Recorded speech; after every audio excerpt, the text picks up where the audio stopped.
우리 다 같이 자리에서 일어나서 누가복음 24장 46절로 53절 말씀 함께 듣겠습니다.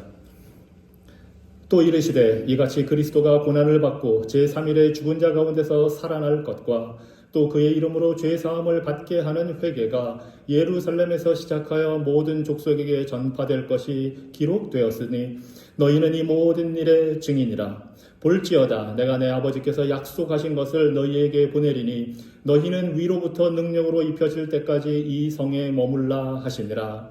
예수께서 그들을 데리고 베다니아까지 나가사 손을 들어 그들에게 축복하시더니 축복하실 때에 그들을 떠나 하늘로 올려지시니 그들이 그에게 경배하고 큰 기쁨으로 예루살렘에 돌아가 늘 성전에서 하나님을 찬송하니라. 아멘.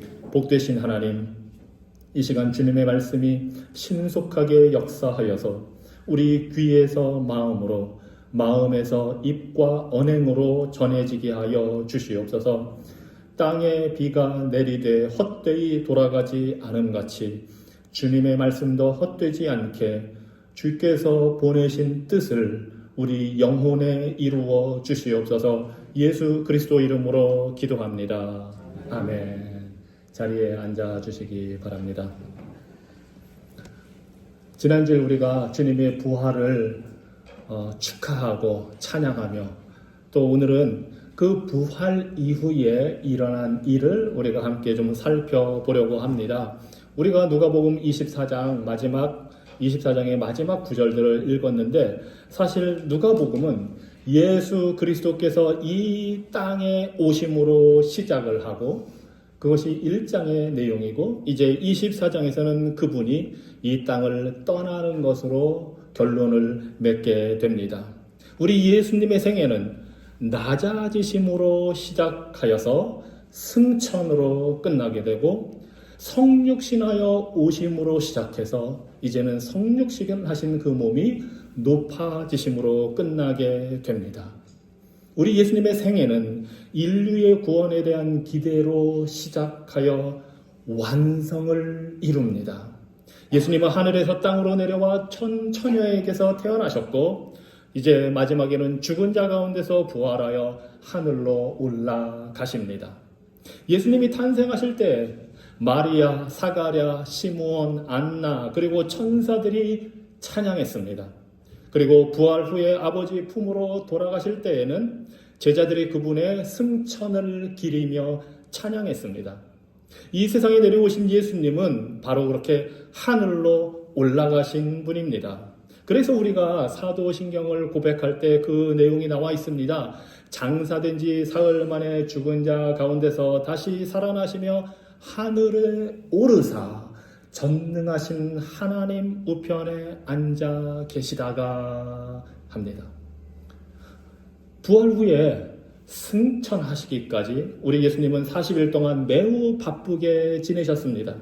그분은 제자들에게 나타나셔서 구약 성경을 풀어 그들의 눈과 마음을 열어주셨습니다. 예수님이 고난받고 죽었다가 3일 만에 부활하는 그 방법이 바로 죄인을 구원하는 하나님의 계획이라는 것을 어리석고 무딘 제자들에게 가르쳐 주셨습니다. 그리고 이제 제자들에게 모든 민족에게 나가서 회개와 죄사함의 복음을 전하라고 명령하셨습니다. 오순절에 성령이 오실 때까지 예루살렘에 머물라 말씀하셨습니다. 이제 마침내 예수님이 제자들과 작별할 시간이 다가왔습니다. 그분은 제자들을 이끌고 베다니로 가셨습니다. 11제자와 부활절의 무덤을 찾은 그 여인들, 예수님의 가족들, 이들을 포함해서 약 500명의 사람들이 예수님을 따랐습니다. 그곳에서 예수님은 손을 들어 제자들을 축복하셨습니다. 하늘로 들려 올라가는 내내 제자들의 시선에서 사라질 때까지 주님은 하늘에 속한 모든 신령한 복을 제자들에게 아낌없이 쏟아 부어 주셨습니다. 마치 구약에 야곱이 임종 직전에 그 12 아들들을 축복한 것처럼 모세가 죽기 직전에 이스라엘 백성들을 축복한 것처럼, 대제사장 아론이 백성들에게 손을 들어 축도한 것처럼 우리 주님은 대제사장이요 선지자로서 제자들을 축복하셨습니다. 예수님은 이제 500명의 제자들이 지켜보는 가운데 영광의 구름을 타고 하늘로 올려지셨습니다. 이 표현이 올려지셨다고 합니다. 예수님이 올라갔다기보다는 올려지셨다. 왜냐하면 하늘 아버지께서 죽은 그리스도를 살려주신 것처럼 이제 이 땅에서 사역을 완성하신 그리스도를 하나님의 보좌로 올려주시고 계신 것입니다. 하늘 영광을 버리고 자신을 비워 죽기까지 복종하셔서 완전한 의를 이루신 그 그리스도, 우리의 죄를 씻어 용서의 길을 완성하신 독생자 예수님을 다시금 영광의 자리로 하나님께서 회복하고 계신 것입니다. 그래서 승천은 단순히 예수님께서 어떻게 이 세상을 떠나셨는가를 보여주기 위해 기록된 사건이 아닙니다. 사실 우리는 승천에 대해서는 별로 그냥 찬양할 때나 부활 승천하셨네 이렇게 우리가 언급을 하지 생각해 본 적은 별로 없습니다. 하지만 예수님의 승천이야말로 이 땅에 오신 하나님의 아들이 마땅히 받아야 할 영예로운 일이고, 이 세상에서 죄인들에게 거부당하신 그 왕의 명예를 회복시켜 주시는 아름다운 일이고 필요한 일입니다. 승천은 인간이 되신 예수님이 그 몸을 가지고 다시 하늘나라로 입성하시는 하나님이심을 보여주는 사건입니다.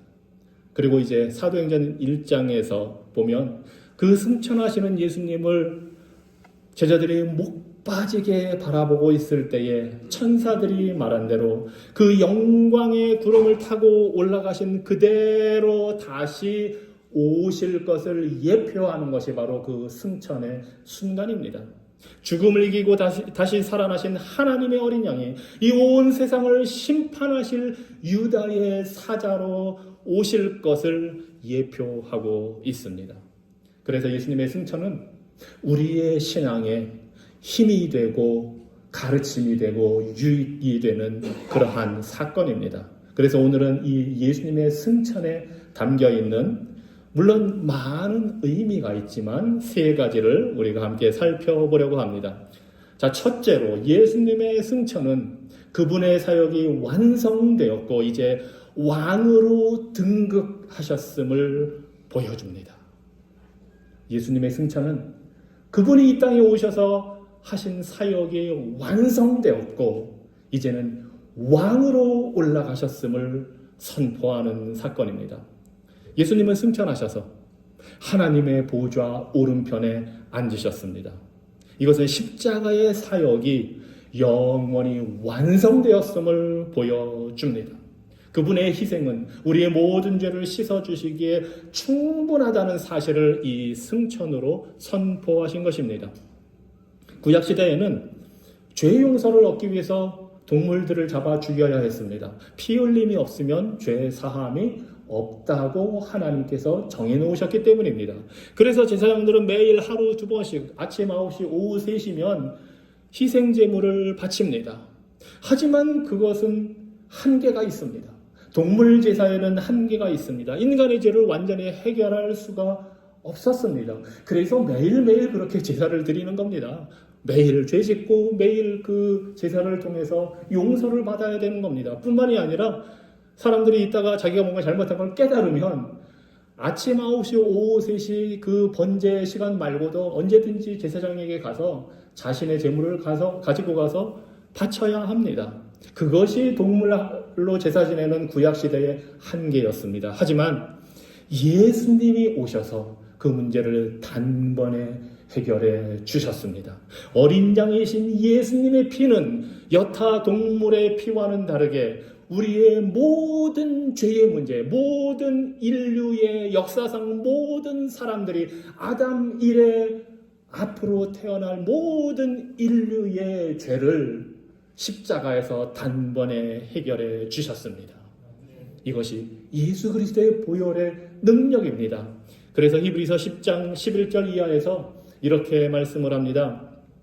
제사장마다 매일 서서 섬기며 자주 같은 제사를 드리되 이 제사는 언제나 죄를 없게 하지 못하거니와 오직 그리스도는 죄를 위하여 한 영원한 제사를 드리시고 딱 한 번으로 하나님 우편에 앉으사 그가 거룩하게 된 자들을 한 번의 제사로 영원히 온전하게 하셨느니라.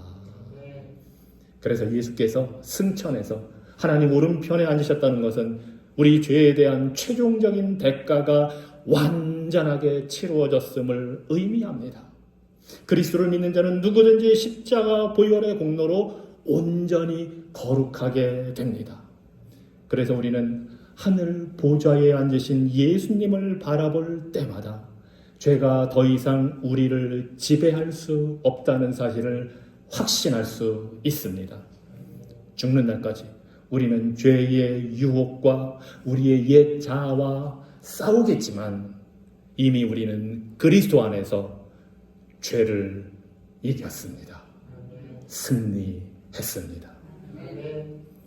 그 주님, 하나님 보좌 우편에 앉으신 주님은 우리의 그 죄의 용서를 확실하게 하셨을 뿐만 아니라 이제 왕으로서 통치하고 계십니다. 베드로전서 3장 22절에 이렇게 말씀합니다. 그는 하늘에 오르사 하나님 우편에 계시니 천사들과 권세들과 능력들이 그에게 복종하느니라. 물론 우리 예수님은 이 세상에 오시기 전부터 만물의 통치자이셨습니다. 하지만 인간이 되실 때에 하늘의 그 영광을 포기하고 자기 자신을 낮추셨습니다. 그래서 마귀의 시험을 받으시고 유대 종교 지도자들의 도전을 받으시고 로마 총독에게 재판을 받기도 했습니다. 그리스도는 하나님의 뜻을 따라서 우리를 죄와 사망에서 건져내기 위해서 우주의 왕으로서의 그 권세와 권리를 기꺼이 포기하셨던 것입니다. 하지만 부활과 승천은 이제 그 예수님의 낮아지심이 끝났고 다시 왕으로 복귀하는 것을 보여주는 대관식이나 마찬가지입니다. 하나님의 백성들을 대적하는 모든 세력들을 십자가 죽음을 통해 이기셨고 이제는 하늘 보좌에서 우리를 위해 통치하고 계십니다. 그래서 이 세상 권력자들뿐만 아니라 마귀와 악한 영들을 발 아래 두시고 군림하십니다. 그 놀라운 영광의 모습을 사도 바울은 에베소서 1장에서 20절 이하에서 이렇게 표현합니다. 그의 능력이, 하나님의 능력이 그리스도 안에서 역사하사 그리스도를 죽은 자들 가운데서 다시 살리시고 하늘에서 자기의 오른편에 앉히사 모든 통치와 권세와 능력과 주권과 이 세상뿐 아니라 오는 세상에 일컫는 모든 이름 위에 뛰어나게 하시고 또 만물을 그의 발 아래에 복종하게 하시고 그를 만물 위에 교회의 머리로 삼으셨느니라. 승천하신 예수님은 우주의 왕이실 뿐만 아니라 우리 교회의 머리가 되셨습니다. 주님은 그 몸된 교회를 다스리시고 돌보시고 보호하십니다. 그리스도의 영, 성령을 보내셔서 진리의 말씀을 통해 가르치시고 그래서 우리가 그리스도를 닮아 성장하게 하십니다. 지옥의 권세나 사탄이 교회를 넘보지 못하도록 반석 위에 굳건히 세우셔서 우리들이 담대하게 복음을 들고 세상을 향해 나아가도록 우리를 도와주십니다. 뿐만 아니라 승천하신 예수님은 하나님 보좌 우편에서 우리를 위해 중보하시는 왕이십니다. 그리스도는 이 땅에 계실 때 이미 제자들을 위해 아버지께 간구하셨습니다. 마귀의 시험을 받는 베드로와 제자들을 위해 기도하셨습니다. 제자들의 믿음이 떨어지지 않도록 중보하셨습니다. 십자가의 사역은 단번에 완성하셨지만 그 중보 사역은 지금도 하늘 보좌에서 계속되고 있습니다. 요한복음 17장에서 제자들을 위해 모든 믿는 자들을 위해 기도하신 것처럼 교회를 위해 우리를 위해 오늘도 주님은 계속해서 기도하고 계십니다. 인간이 되신 그 예수님은 우리 인간의 연약함과 한계를 고스란히 다 겪으신 분입니다. 우리의 시험과 고통을 다 같이 당하신 분입니다. 그래서 우리가 얼마나 연약한 존재인지 이해하시는 분입니다. 삶의 무게와 죄와 죽음의 무게까지 다 짊어지신 분이기 때문에 우리에 대해 공감하시고 우리를 도우실 수 있는 분입니다. 그래서 우리는 그리스도의 중보를 힘입어서 언제든지 은혜의 보좌 앞에 나아가서 하나님이 주시는 그 참된 평안과 안식을 누릴 수가 있습니다. 로마서 8장 33절에서 그 아름다운 현실을 사도 바울이 이렇게 말합니다. 누가 능히 하나님께서 택하신 자들을 고발하리요 의롭다 하신 이는 하나님이시니 누가 정죄하리요 죽으실 뿐 아니라 다시 살아나신 이는 그리스도 예수시니 그는 하나님 우편에 계신 자요 우리를 위하여 간구하시는 자시니라.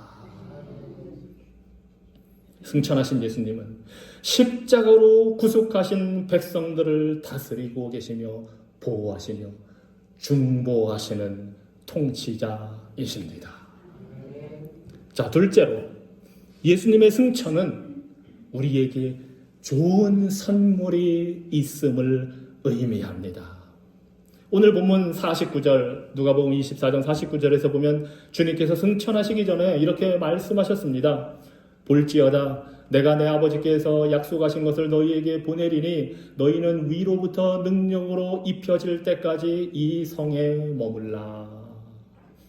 그리고 또 사도행전 1장 8절에서는 오직 성령이 너희에게 임하시면 너희가 권능을 받고 예루살렘과 온 유대와 사마리아와 땅끝까지 이르러 내 증인이 되리라 하셨습니다. 바로 예수님이 승천하시며 주겠다고 하신 선물, 이 세상을 떠나시며 약속하신 그 작별 선물이 바로 성령님이십니다. 사실 이 성령님을 보내겠다는 약속은 이미 구약에서부터 우리 하나님께서 하셨습니다. 일찍이 모세에게 성령을 부어주실 때에 70명의 장로들에게도 그 성령을 부어주셨습니다. 그래서 모세는 이 사실을 보고 택한 모든 백성이 성령을 받았으면 좋겠다 말했습니다.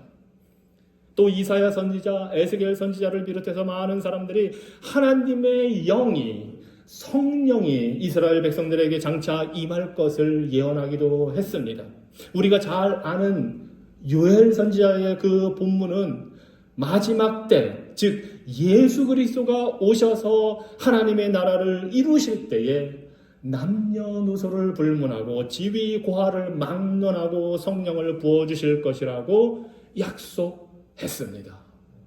그리고 그 약속이 바로 오순절에 이루어집니다. 주님께서 작별 선물을 주겠다 약속하신 그날로부터 열흘 후에 성령께서 오십니다. 성령님은 우리의 유익을 위해 예수 그리스도께서 주신 선물입니다. 요한복음 16장 7절에 보면 예수님께서 내가 너희에게 실상을 말하노니 내가 떠나가는 것이 너희에게 유익하다 하셨습니다. 내가 떠나가지 아니하면 보혜사 성령이 너희에게로 오시지 않을 것이다. 하지만 내가 가면 내가 그를 너희에게로 보낼 것이다 말씀하셨습니다.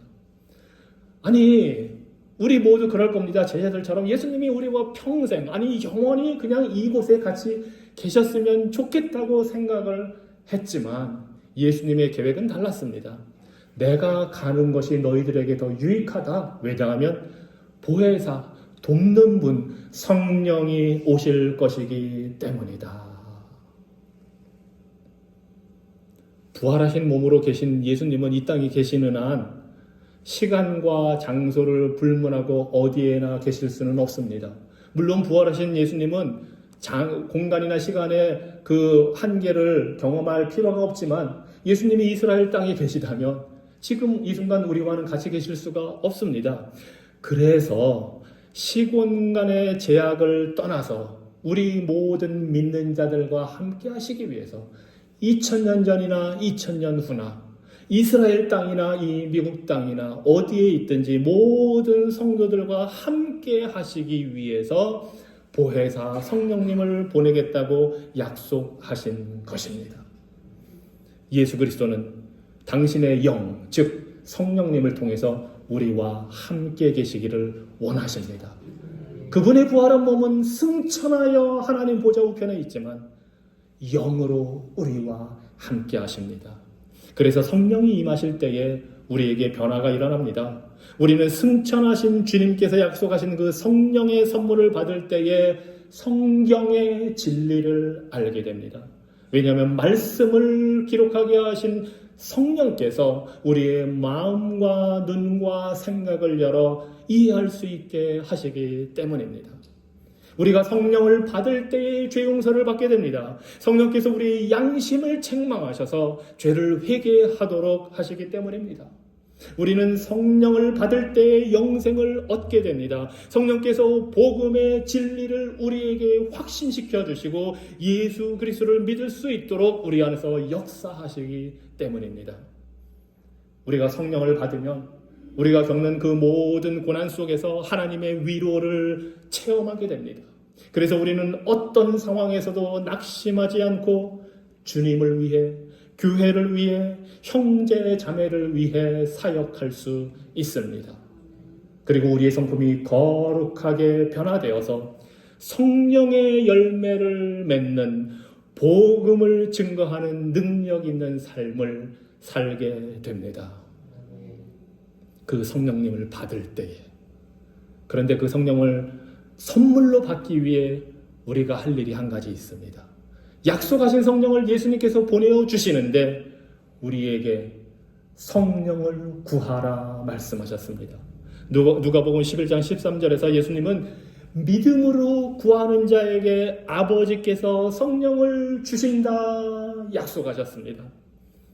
그러니 사랑하는 성도 여러분, 믿음으로 기도하십시오. 성령의 충만함을 받게 해달라고 기도하십시오. 그리고 약속하신 성령을 받으십시오.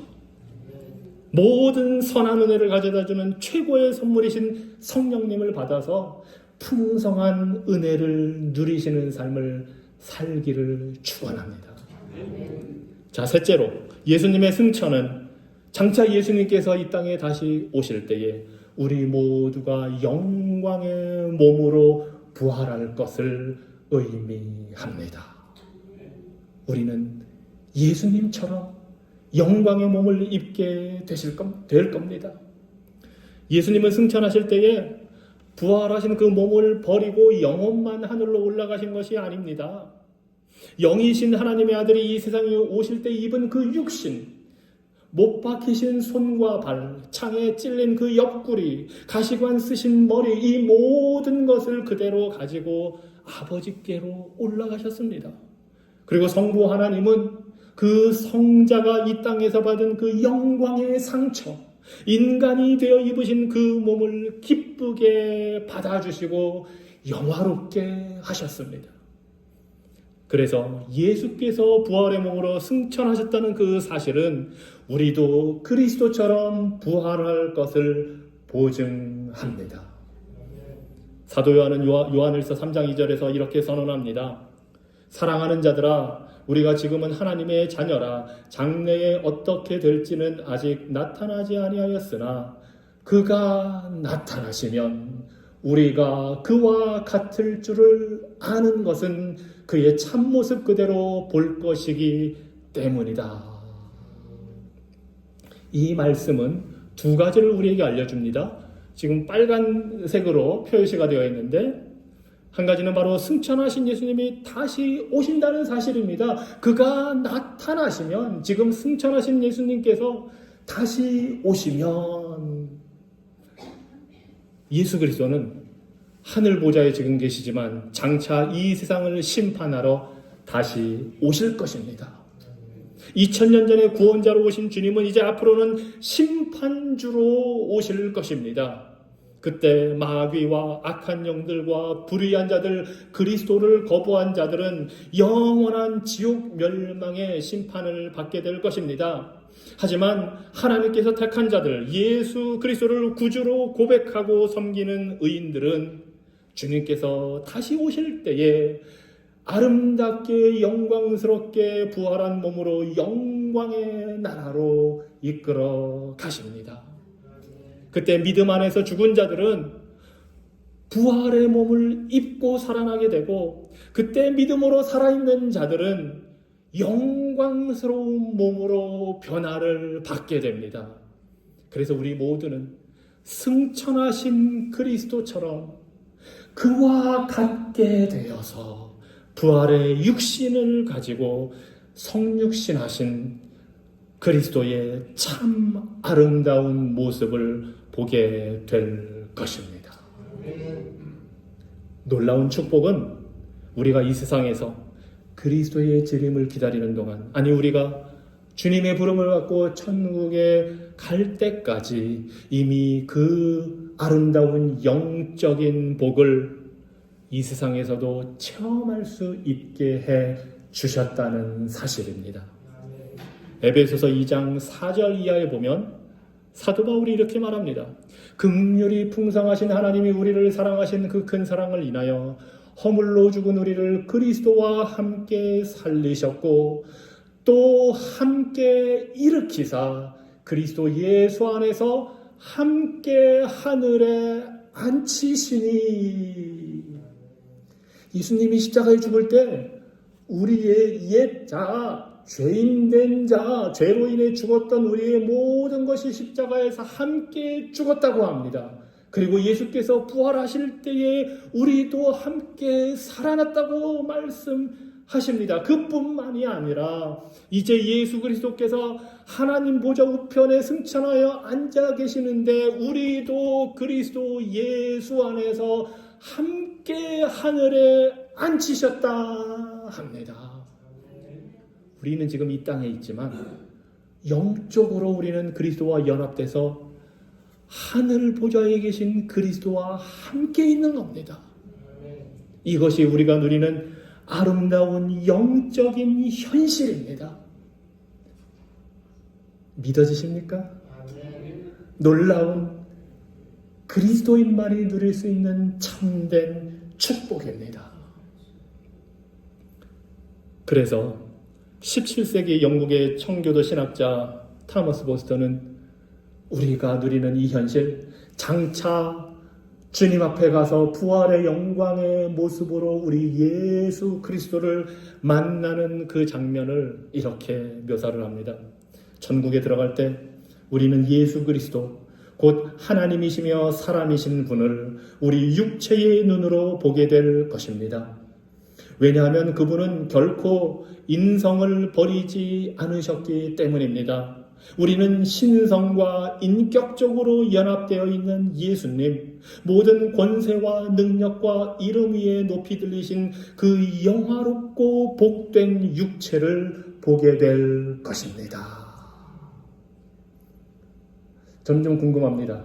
우리 예수님께서 손과 발에 그 못자국, 옆구리에 창자국 그대로 갖고 계실지, 아니면 그게 다 치유가 돼서 계실지 모르겠습니다. 하지만 그대로 있든 치유가 되어 있든 우리 예수 그리스도의 몸은 영광의 몸이고 우리가 사랑에 마땅한 몸이고 예수 그리스도의 신부된 교회가 사모하고 섬겨야 마땅한 영광의 몸입니다. 우리는 장차 그 예수 그리스도를 부활의 몸 그대로 우리의 눈을 열어 우리의 부활의 육신의 눈으로 보게 될 것입니다. 예수님께서 승천하실 때에 누가복음 24장에서 사도행전 1장에서 그 자리에 함께 있던 제자들은 그 영광의 모습, 그리스도께서 축도하시며 하늘로 올라가신 구름에 가리워 올라가시는 그 영광의 모습을 보고 예수님을 하나님으로 경배했습니다. 사실 누가복음 전체에서는 이 경배라는 단어가 딱 2번밖에 안 나오는데 한 번은 병자를 고쳐주실 때에 그 병자가 예수님을 경배했고, 바로 이 순간 제자들은, 누가복음 24장 내내 제자들이 예수님을 경배했다는 단어가 사용이 된 적이 없는데, 바로 이 순간 예수님을 하나님으로 경배합니다.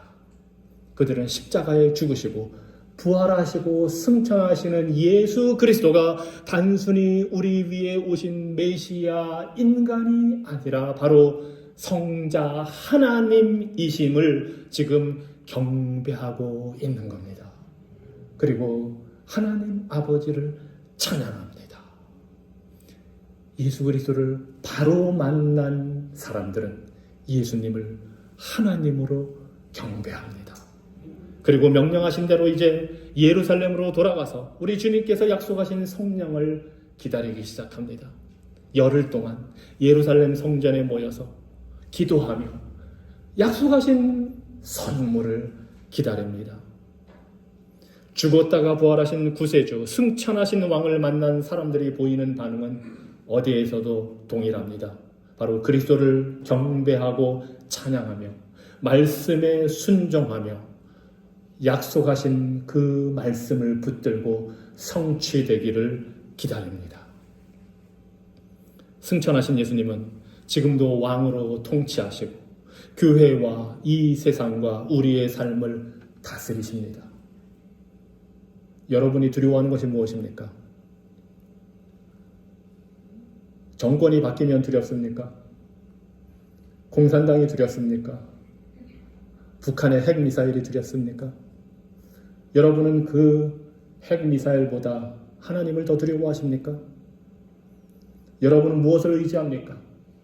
생존을 위해 미국의 힘을 더 의지하십니까? 아니면 하나님을 더 의지하십니까? 왕 되신 예수 그리스도, 그의 통치 아래 미국도 있고 북한도 있고 한국이 있습니다. 우리의 삶은 예수 그리스도, 왕으로 승천하신 예수 그리스도의 손에 있습니다. 그러니 예수님을 믿는 우리들도 제자들처럼 예수 그리스도를 제대로 만나면 그분을 경배하며 왕의 종답게 담대하게 그리고 신실하고 충성스럽게 살아갈 수 있습니다. 죄와 죽음을 이기시고 우리 위에 중보하시는 왕, 성령님을 보내시고 우리와 함께 하시는 왕, 다시 오셔서 우리를 영광으로 이끄실 왕, 그분이 바로 우리가 믿고 섬기는 예수 그리스도이십니다. 이 예수님을 모르는 사람은 반드시 그분을 알아야 합니다. 그리고 이 예수님을 아는 사람은 반드시 그분을 경배해야 합니다. 우리 위에 고난받고 죽으시고 부활하시고 승천하신 주님께 지금으로부터 영원토록 경배와 찬양을 올려드리는 삶이 되기를 주님 이름으로 축원합니다. 기도하겠습니다. 죽으신 왕, 부활하신 왕, 승천하신 왕 예수 그리스도를 우리가 찬양하며 경배합니다. 그 독생자 성자 하나님을 이 땅에 보내신 성부 하나님을 찬양하며 경배합니다. 성부 하나님의 약속을 따라 예수 그리스도께서 보내심으로 우리에게 임하신 성령 하나님을 찬양하며 경배합니다. 영과 진리로 우리 안에 거하시는 복되신 성삼위 하나님 영광받아 주시고 우리들도 제자들처럼 주님을 구원자요 왕으로 온전히 섬기고 순종하는 믿음의 백성들 되게 하여 주시옵소서. 예수 그리스도 이름으로 기도합니다. 아멘.